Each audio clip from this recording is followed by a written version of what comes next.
Alright, so because nobody sent in a new topic for my Questions 4 series for this week, I was a little worried that I wasn't going to have anything to talk about for my topic video for the week. But, oh am I lucky. GQ decided to not just be the arbiters of good fashion sense, but of good literary taste. Now I know what you're expecting. You're expecting me to just go right into the Bible article, because obviously I talk about the Bible, and we'll get there. We will get there. But let me lay down some groundwork here. So first let me show you my favorite books of all time, and then my least favorite books of all time, so you can see where I'm coming from. So one of my favorite books is actually quite recent, and that is the Daughter of Smoke and Bone trilogy. Those 3 books are some of the best books that I've ever read of all time. It's by Laini Taylor. If you haven't read it, I recommend you pick it up. If you like the storylines of professional wrestling, you'll love it. You like angels and demons and monsters, you'll like it. You like romance, you'll like it. There's a lot there to like. But what are some of my other favorite books? So you can kind of get my taste, what kind of books I like. So The Odyssey is one of my favorite books of all time. Dracula is one of my favorite books of all time. GQ. Carmilla is one of my favorite books of all time. Honestly, I think this one's slightly better than Dracula, but they both go together perfectly. If you read this one and Dracula together, you'll really get appreciation for early Gothic vampire literature. Vampiric literature? I don't know. And then my first favorite book of all time, which is still my favorite book to this day, is Hamlet. And as you can see, this has survived a lot. It's really destroyed. But great book. Hamlet's one of the greatest plays of all time, one of the greatest books of all time, at least to me. So what are my least favorite books? My least favorite books of all time, The Castle of Otranto. This is the most boringest book I've ever read. This book sucks. And normally I don't give spoilers. Here's the spoiler. It's a giant. It's the mystery of that novel. So there's a giant. All right. Virgil, the Aeneid. This is extremely boring. And this is very dry. And even though it's in mythology, it's not very fun. Extremely important book to history? No doubt. Important book to mythology? No doubt. Boring as crap. Speaking of important books that are incredibly boring, Thucydides, The Peloponnesian War. Extremely boring. I've tried reading 2 or 3 translations of this. I think I even tried an audio book. Yeah, this sucks. This is boring. This is no Livy. This is no Herodias. This is just boring. Why this became the template for modern textbooks, I don't know, but when you get bored reading a textbook, thank this guy. Here's a problem with GQ. Arrogant as shit. And believe me, I know arrogance. Some of my favorite books, that are not my favorite books of all time, but they're definitely my favorite, that GQ decided to attack, I would like to defend. And I'll end with the Bible. Okay. They attacked Huckleberry Finn and Tom Sawyer. The very first thing they say is that Mark Twain was a racist. I got news for you. Mark Twain was not a racist. He was using the language of the day to make fun of racists. If he didn't write those things, racism would still be highly acceptable. His critique and satire of racism is what helped in a lot of people's minds for them to realize that people of a different shade or color are still human. It was super important to show the hypocrisy and the bigotry of the South, especially to the South. It wasn't just showing it to the North so the North would see that, oh look, the South is different. No, it was important for people in the South to see a reflection of themselves so they could not like it and they could change. That was extremely important. Another one that he attacks, Gulliver's Travels. This book I got as a gift because I liked Odysseus, and I heard this was based on Odysseus, so someone bought it for me. Is Gulliver Travels the greatest story of all time? No, it's not even on my favorite books of all time list. but it's definitely a great book, and it's well worth reading. And if you've ever seen the movies, you know it's entertaining. Just watch any of the miniseries based on it. There's a reason why it keeps getting redone over and over again. It is entertaining. All right. He goes over Moby Dick, and I say he, it's I don't know, it says editors, so who knows? Could be one person, could be five. Moby Dick and Don Quixote. Both of these books are great. Read them both. He goes after The Old Man and the Sea, which personally I haven't read, but it's one of my father's favorite books. So I'm going to say probably a good book. He goes after, and I have the trilogy somewhere over there. He goes after The Lord of the Rings. He says The Hobbit's good, but The Lord of the Rings was boring and just a way to teach world building. The Lord of the Rings is a lot of people's favorite novel of all time. It wouldn't be a lot of people's favorite novel of all time if it was simply boring. It isn't just the world building, it's the characters in there. You get attached to the characters. So what about the Bible? Well, so there are some very legitimate reasons to want to read the Bible. Okay? 1, you want to learn Jewish history. You want to learn the history of the Jewish people. That might be important to you, so you might want to read the Bible. There's over 1,000 years of history of the Hebrewic people in the Bible. What else is there in the Bible? Well, there's theology, so maybe you're interested in exploring theology.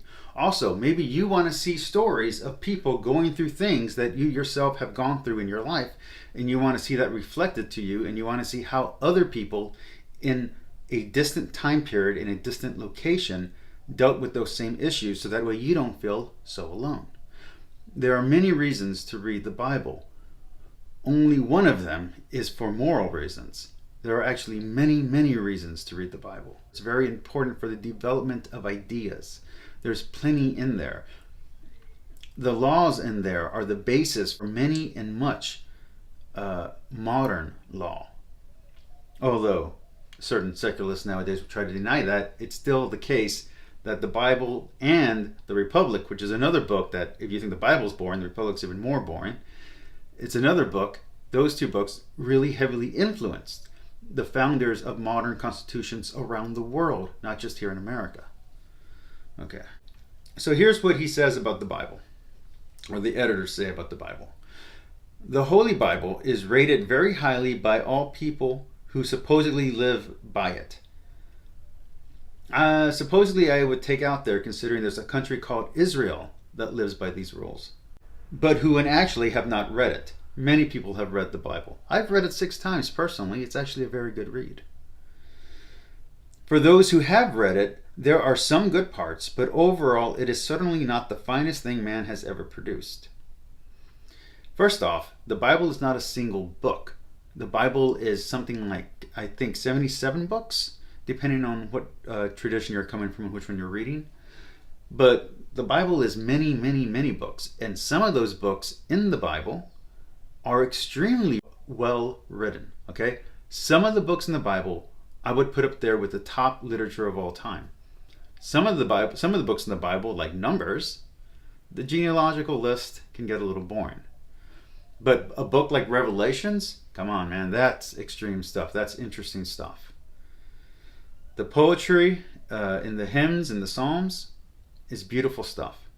So if you don't understand that, you're just uncultured. Go read the Epic of Gilgamesh. Go read the poetry and the stuff in Mesopotamia. Go read anything about the Atarhasis or the Emma Elish. Go read any of those, and you can see just how beautiful this kind of writing is when it's from another culture. It's not just about what the Bible wrote. There are other cultures that wrote like this, and it is beautiful. It says that it is repetitive. Nope, the Bible is not repetitive. I'm currently reading the Quran. The Quran is repetitive. It actually repeats certain verses or certain lines over and over again. The Bible does not. The Bible is an evolution of faith, and it shows the history of a people as they evolve in their understanding of God. Although God himself is not actually the main character of the Bible. The Hebrewic people are. So you can see certain characters and certain prophets live their life and see how they reacted to certain situations. And each one reacts differently. And each one has a different view or different opinion on the previous text of the Bible that would have been influenced them during their life, period. Okay? Sententious. I'll be honest with you, I don't know what that word means. Let me look it up. Sententious? I've never heard that word before. Sententious. Given to moralizing in a pompous or affected manner. Sententious rhetoric. Derivative. First off, the Bible is not derivative in any kind of way. It is not pompous in any kind of way. If you think it is, you're not reading it right. These are stories written about people who have been humbled by life. Is the Bible moralizing? I don't think so, considering that it shows all sides of an issue and it lets characters explore both sides of the issue. So if it says do not kill, it gives you an example of what happens if you do kill, an example of what happens if you don't kill. Now, if you want to say it's moralizing in the sense that Aesop's fables are moralizing, sure, it does teach a lesson. But so does life. It teaches the exact same lesson life teaches if you live. They say that it is foolish. The Bible is not foolish. It is full of wisdom. Just read the book of wisdom. Although it does have characters who act foolishly in it. Humans. And it is even at times ill-intentioned. The Bible is never ill-intentioned. That's just weird.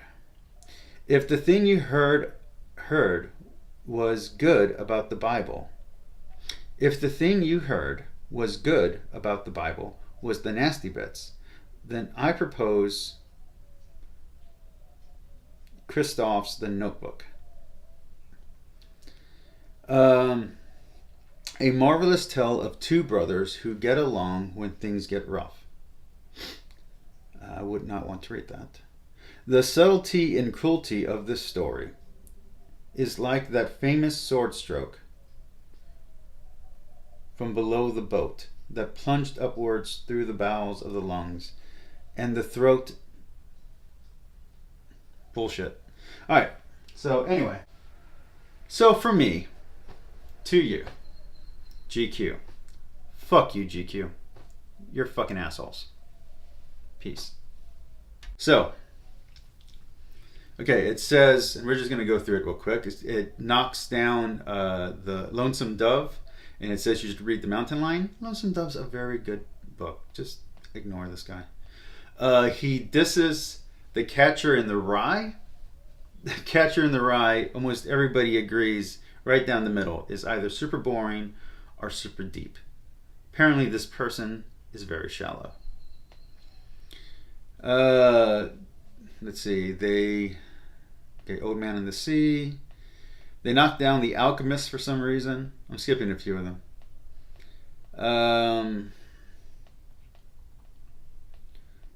Again, they knocked down